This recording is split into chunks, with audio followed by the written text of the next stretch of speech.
On any given day, a person is being evicted from a piece of land. The 2024 annual police crime report shows there were 21 land cases registered in the period. There were 7,674 cases of criminal trespass registered across the country, most of which were in Uganda and were connected to land disputes, residences and offices. Historical misdeeds instigated by the British colonialists are blamed for the raging land havoc. Before the British colonization in the late 1800s, land in what is now Uganda was under a customary tenure system.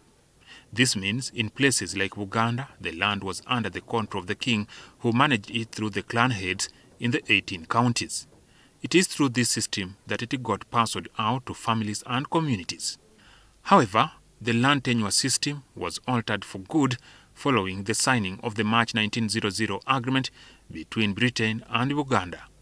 The agreement took away the right of the king, clans and chiefs over land and bestowed those powers onto the British monarch. A chapter of what has become the unending land crisis haunting Uganda was opened given the sweeping land reform by the colonialists, something that for the first time privatized land. Land in Uganda is not... The countries where land is public land are better off, because this private-owned land is a British introduction. Baganda and the rest of Uganda, we did not know private land politics. The 1900 Uganda Agreement created two land systems which made part of the land Milo land and the other Crown land. Although the entire country was affected by the change, Uganda was mostly impacted by the Milo system and parts of Bunyoro, Toro and Ankole. The Milo nomenclature is derived from the fact that the measurement and distribution of land was in square miles.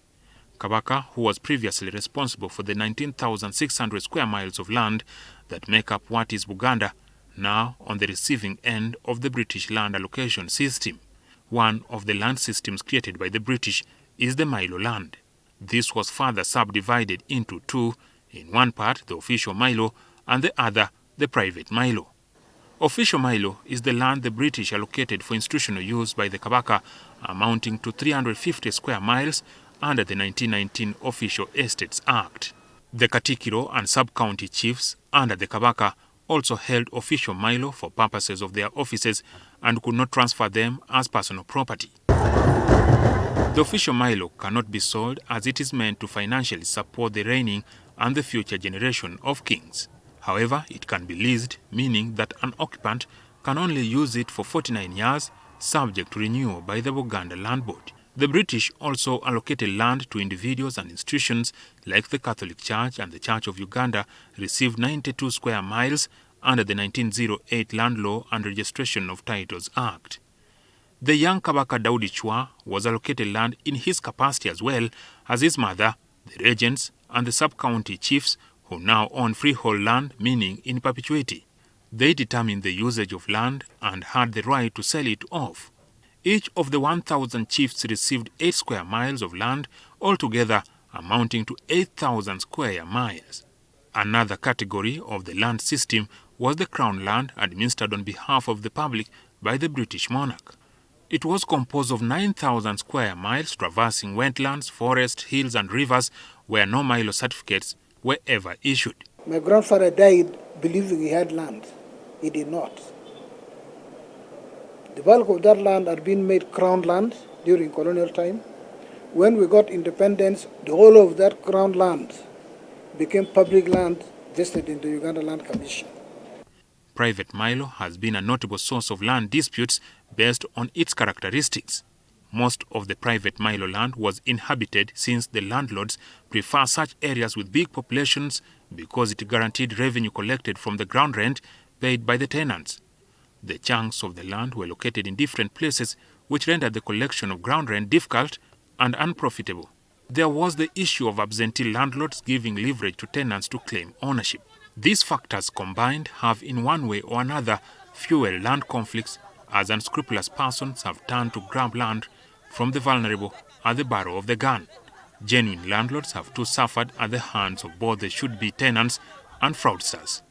Milo owners had a very big land, but on that land the people had already settled. So the Milo owner is saying, this is my land, I have a title. And the person on the land is saying, who are you? That is the grave of my great-grandfather. He was buried there in 1924. This was of of the next grandfather. This one was of my father. I can show graves of 4 grandfathers. Crown land has in the past also been a source of contention between Uganda and the government. In 1961, as the British prepared to hand over self-rule to Uganda, they returned Crown land to Uganda for management by the Uganda Land Board. The status quo prevailed until the 1966 Mengo crisis, when kingdoms were abolished and what was Crown land was taken over by the government as public land managed by the Uganda Land Commission and district boards. A decree issued by Amin during his era abolished private land altogether. This forms the demands of Uganda for the return of the properties. After the national resistance movement captured state power following a protracted 5-year war, the kingdoms and cultural institutions were restored in 1993. When the government resorted to writing a new people-centered constitution, resolving the land question awaited the Constituent Assembly. In the next part of the 1995 Constitution, 30, we highlight how the Constituent Assembly generated consensus on the question of land and why land disputes have persisted. Jackson Onyango, NTV.